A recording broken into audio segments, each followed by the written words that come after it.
the Botany final project. I'm Garrick Wilson, I'm Hannah Meyers. I'm Kaden Huffman. and our topic was rainwater runoff or stormwater runoff resulting in flooding. So, some problems that can be associated with stormwater runoff and eventually resulting in flooding would be erosion, the rapid flow of water from both runoff and flooding starts altering natural habitats and causing erosion in the soil. Water pollution is caused by stormwater runoff and flooding. Kaden will go deeper into this with the figure in a little bit. And then stormwater runoff and flooding also causes property damage. In flooding, just the amount of water can damage homes and other structures that people have and cause issues.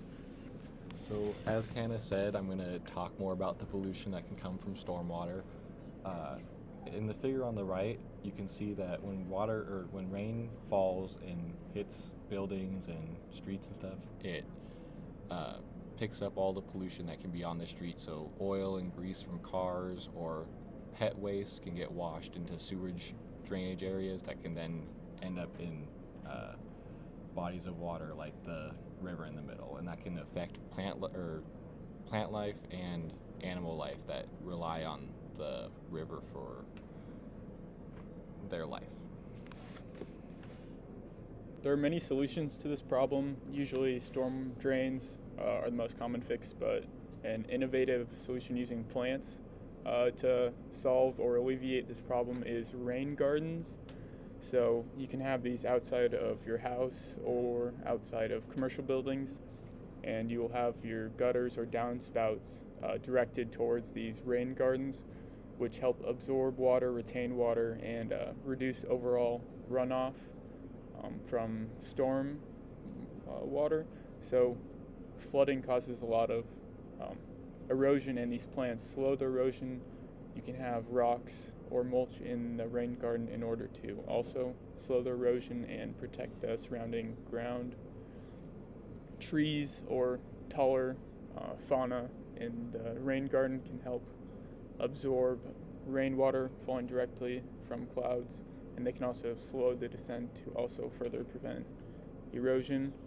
The plants also do a great job of filtering pollutants and preventing them from running off into nearby streams or rivers and ponds, and protect the animals also. An issue that can be solved by plants or alleviated by plants. So now we will talk about 3 plants that are important in history and have affected us or the world. So my plant is the poppy flower, specifically Papaver somniferum, which is the opium poppy. So opium poppy was first referenced 3400 BC, Mesopotamia, which is current day Middle East.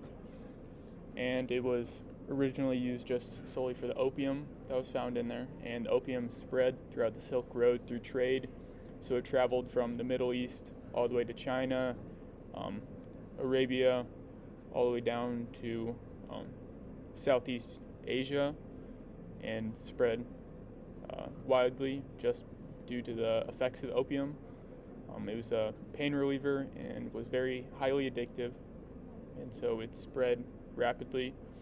It caused opium wars in China, which was caused by China was greatly affected by the addiction, and it was an epidemic to the point where the government was stepping in trying to prevent the importing of opium, but Britain was trying to gain money and loved Chinese tea, so they wanted to continue the trade of opium into China. In the process of China trying to prevent this trade, there was some violent outbreaks where blockades were destroyed, and this led to multiple wars between China and Britain. And eventually opium spread to the U.S. through immigration during the gold rush, and that is how opium spread to the U.S. And they also brought their opium dens, where they would smoke opium in there, and it was a common place for people to come and buy opium. Usually it was addicts, so it was a good spot for money. So there are some medicinal uses of opium. Opium is the main component of the poppy flower. It can be found in the seed pod before blooming, and it is dried. So it is a gooey substance that, when dried, can be used to, and you can derive morphine, codeine, oxycodone, and heroin from opium. So morphine, codeine, and oxycodone are all Schedule II drugs, which means they have medicinal properties but are also highly addictive. Heroin is a Schedule I drug according to the DAA, which means it has no medicinal properties and is also highly addictive and not legal. But these are all morphine, codeine, oxycodone, and opium are all great pain relievers, and they've been heavily used throughout history, especially during surgeries and major medical procedures to reduce pain of the patient.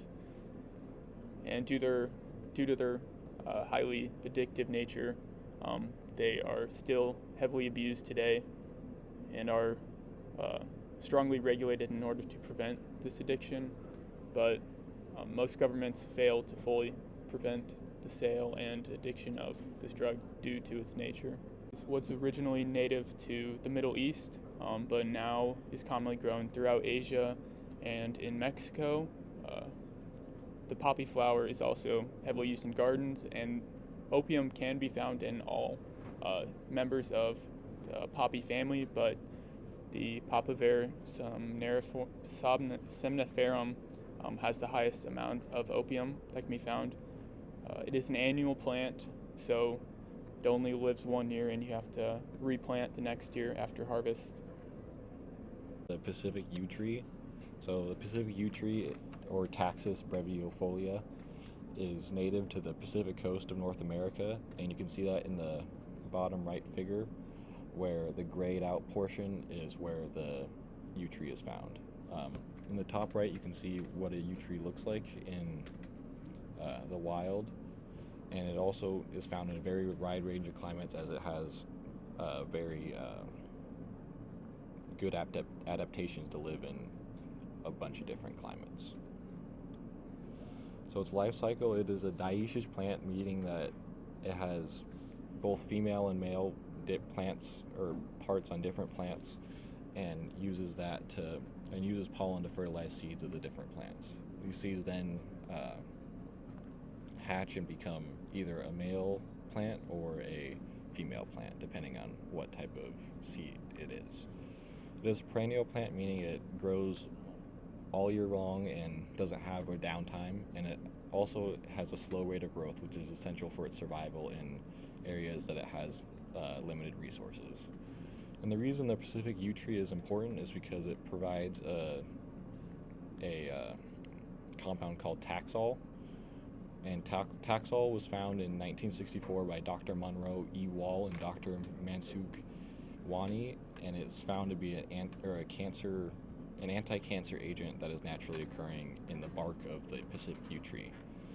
This underwent FDA testing in 1980 and eventually was approved for use in 1984. It is used in a treatment of a variety of cancers, and it stops the spread of cancer cells by halting cell division because it binds the microtubules that separate the chromosomes in the middle of the cells. Today it is not as widely used because we have other methods to stop cancer, but it is still used very frequently in the treatment of breast cancers around the world. And final plant that I will talk about is the peppermint plant. We're going to go into where it is found. It originates and is native from Europe and the Middle East. It is now cultivated globally, however, and it can be found in many areas such as North America, Australia, and New Zealand. It is also considered, even though the fact I'll go into this a little bit later, but it has a lot of beneficial properties. But despite this fact, it can be considered an invasive species in regions such as the Great Lakes in the United States, Australia, and New Zealand. There have been a few modifications that have been implemented in the peppermint plant. Scientists implement these modifications through genetic engineering. They do this because they want to enhance the desired characteristics and decrease undesired characteristics in the plant. So they want to increase the overall essential oil production in peppermint, and they want to decrease menthofurin production in the plant.